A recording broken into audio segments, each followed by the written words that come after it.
So I'm going to open. So you work for Infosys. Can you tell me a little bit more about the organization and why AI is so important to your industry and also to Infosys strategically? I don't have any way to give him now. First of all, it's Thank such a you. good to speak with you, Margarita. So, really, the interesting position of Infosys is that we are one of those technology companies that is vastly invested in technology and digital transformation. So, the idea of generative AI, ChatGPT, and so forth is part of our portfolio now. So, many of our clients are coming to us to say, what are these solutions? So, we're the technical implementation components. I think the other real aspect is that Infosys being a India-based Southern Global entity, very powerful, we have a large say. India just surpassed, I think, China yesterday as the largest, most populous country, right? So for us, we not only see the benefit, but we also have the responsibility, at least from a technical provider. And we like to couch it as saying it's tech for good. So what are the things that we can do to enable our workers, our clients, our partnerships with governments, and how to make this into the right direction? So tell me, just building on the tech for good, what do given Infosys and companies of that state, it has provided so much employment for people in India. Do you see this AI eliminating that employment? Is that going to be a threat for people's livelihoods, for the middle class in India, for people who work for companies like Infosys? I actually think it's going to have the opposite effect. And I'm an optimist, so take this in construct here. So, and the reason why I say will actually increase is this. If we often refer to what we call the 3Ds, the idea, especially if we look at sustainability and resilience in companies and in society, the first one is all about decarbonization, which is really key. That's the first D. The second is the idea of democratization. And the idea of democratization is that many individuals do not have the ability to go to a 6-year degree college, either economically or geographically to do so. And the ability for true just transformation, right, just transition, is that tools that are the third D that have to deal with digitalization, this digital backbone, such as these kinds of tools and others, suddenly enable a whole diversity of population to be productive inventors, entrepreneurs, deciders of policy. It's just not governments, it's also communities and societies where that work actually has to take place. So we actually have seen an increase of opportunities. In our company alone, we are currently, a year ago, we were 350,000 individuals in 54 countries, the majority in India. Since ChatGPT has been announced, we've actually put on 30,000 jobs for individuals, because we just see this huge opportunity to start looking at some of the earlier problem-solving statements. Can we solve for cancer? Can we make education? Can we look at healthcare? Can we rethink banking? And this is the opportunity through there. And it isn't just MBAs that are looking at this now. It is really a wider swath of diversity coming across. That's very helpful. So now I'm going to the other direction. What role will AI play in relation to our destruction? And again, there's been a lot of conversation about the existential threat, certainly from Elon Musk and others, that AI presents. What is your take on this? So personally, I don't believe it. I think that I don't believe we're going to see Yoshimi versus the evil robot scenario. That we have that idea. I think the biggest threat actually is that the current individuals, whether it's private equity or whether it's governments, they have the resources and the capabilities to go the fastest. And I believe it will be to protect their positions, right? It'll say, I like the status quo, or I want to benefit the most and do most for what I think is the society view. And I think that's actually the biggest danger. It's not making it available to the greater part of the world. And I think that is actually the biggest threat. So I think that opening it up more, it won't be in their control. And then I think there could be a bit of conflict going in there. But I think that's the single biggest danger, that we lose this opportunity for just transition. So do you think that AI could be just perpetuate colonialism then? It's just a form of digital colonialism, or the possibility of that? I think it could actually, right? There's many talks. So when you hear Elon Musk say, let's put a pause on this for 6 months, and at the same time, he starts up another company to say, how quickly can I catch up, right? Or there's a decision that says, we need to understand this at a policy government level. And I'm involved with the WEF and the G7 and others, trying to do the right thing, but we're trying to do it under existing channels and ways how we think we should solve. And there's a whole slew of other movements that are taking place, particularly in Africa and in Asia and in parts of the United States, I'd say. And certainly in Europe, they're just saying, we're not going to wait for that. We are going to go forward, and we're going to see how quickly we can go and where we can see benefit. And a lot of it will have to do with trust, right, and responsibility. So yes, it could be colonialism. I think there'll be a little bit of a conflict there, but hopefully that can be overcome.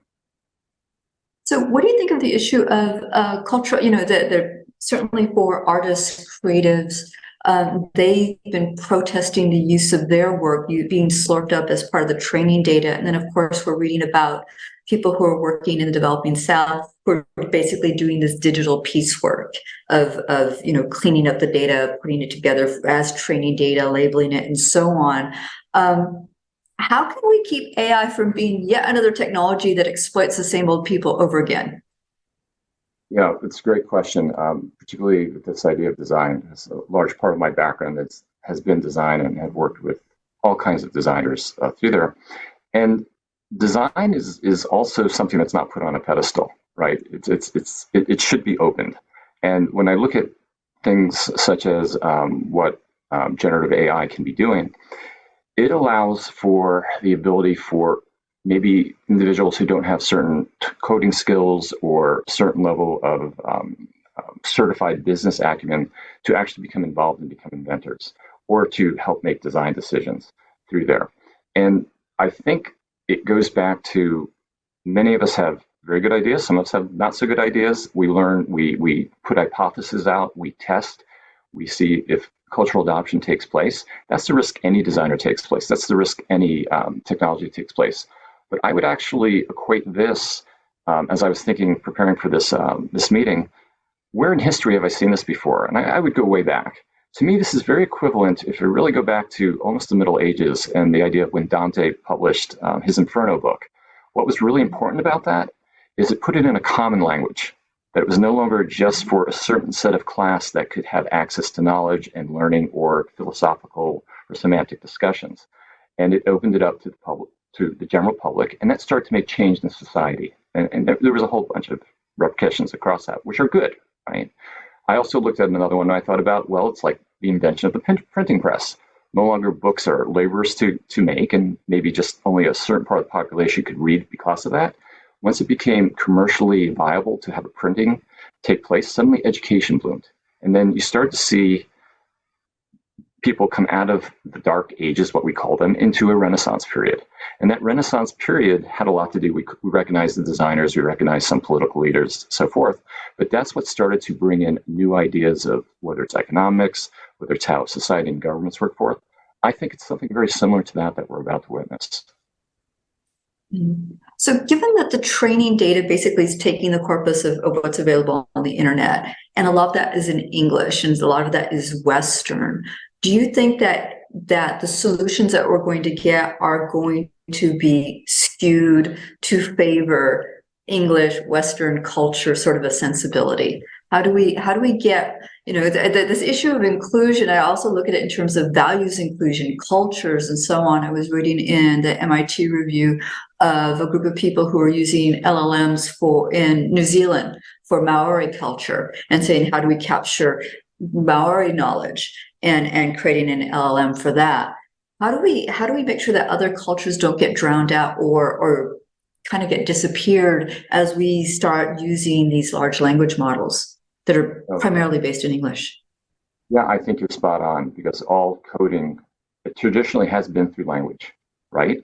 But what AI does is I don't have to code anymore. I can talk, I can speak. So maybe the modules have to be created to adopt for languages going forth. I think we'll also see a lot more visualization take place. So if I think of the ideal state of where things are heading, first you have this concept of where's the data, right? What data and how good is the veracity of that data source and how ethical it is and how creative it is and so forth. Can it be collected and can it be expressed in a certain way and can it be authenticated? And then if we take generative AI that says, I can now do things with this data to create things, then the next leap is actually digital twins. This idea of visualization. And visualization is a great way of going around language in many cases. And you're starting to see processes and products out there that are making that direct connection of here's the data served on a digital backbone of the cloud. Here's some pre-made bots that allow you to create what you want to create. And here's a visualization that shows what you've created is actually coming across here. I think we always have to remember with data the fact that garbage in is garbage out too. So even if it's just in another language doesn't mean it's any more valid or unethical or biased across there. So I do believe that as the world culture changes and we see a better, once again, just transition of more populations excelling in this, you'll see the language naturally fall through. Okay, so we have 3 minutes left and I have 2 questions. So let me see if I can do them efficiently. Let's talk about practical sustainability and how AI can help with that, since sustainability and climate is like the big poly crisis. And given that the enormous amount of computing power and energy, electricity that's needed to run this AI, is that orthogonal to us moving toward a more sustainable world? Yeah. How does this all work together? Right, so exactly right. So as we see exponentially more data and the more use of services and servers and data coming across it, there's actually multiple aspects to this. One is the sheer amount of where do we put all this data in the processing centers, and they have a footprint that's pretty significant. It's 1% to 2% of, I think, of the greenhouse gases currently, and it's going to only exponentially grow. Then there's the second aspect of what data is necessarily has to be stored and for how long. And there are processes that are already taking place from a technology perspective where whether the facilities themselves can be using renewable energy to have a zero carbon footprint approach. For instance, the lepton mines up in Norway are very green and they actually will lower carbon footprints. But we are going to have to continue to look at research like this, right, in order to make sure that we are not having how we heat these, how we cool these down, how much data we actually store. It is a thing that has to be solved. The interesting side of it is, though, the very largest companies, the hyperscalers, they're all rushing to do this. So you'll see quite a bit of investment take place, but that will be also one of the things that keeps them kind of in power to say, we're the ones making the decisions. So I think that's still to be resolved. So one last question. Is there anything that individuals can do or ways we can engage to make sure that AI promotes the protection of our people and planet?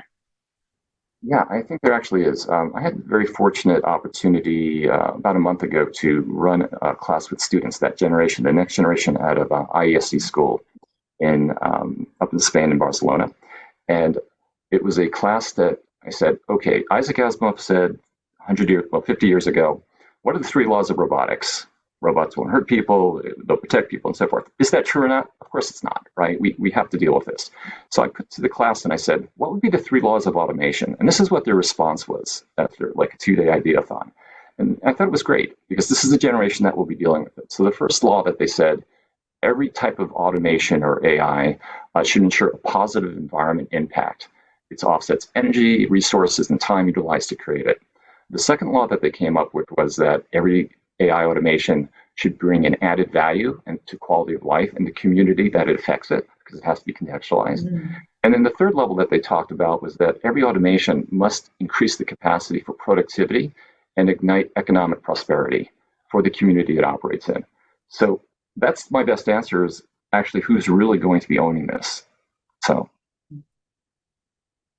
I actually really like that.